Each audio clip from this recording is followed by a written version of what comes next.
આપવાનું મન થાય ને બાપા, હે કાળિયા ઠાકર, ગમે એવી તકલીફ આપજો, અમે સહન કરી લેવું. આખું વિશ્વ બંધ થઈ જાય ને તોય અમને પોહાય. પણ હે પ્રભુ, હે માલ બાપા, હે કાળિયા ઠાકર, બધુંય બંધ કરજો પણ એક નિહારું બંધ ન કરતા. લે કેમ સખા? આ હાંસવાતા નથી આ લબાસો.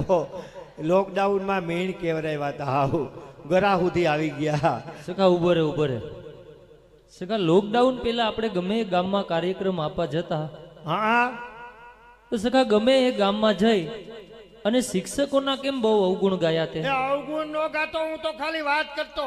શું વાત કરતો? કે ભાઈ શિક્ષકોનો પગાર મારી દ્રષ્ટિએ થોડોક વધારે છે. બરોબર. કાંઠે સાંયે નોકરી કરવી અને આપણે હરપના માથા કચરી મરી ગયા તોય દિવાળી ઉપર શેડા ભગા નથી થતા. એટલે મેં કીધું ભગવાન આપણી ઉપર અન્યાય કરે, પણ ભગવાન કોરોનામાં ખબર પડી. શું ખબર પડી? જેટલા માસ્તરોની નોકરી કરે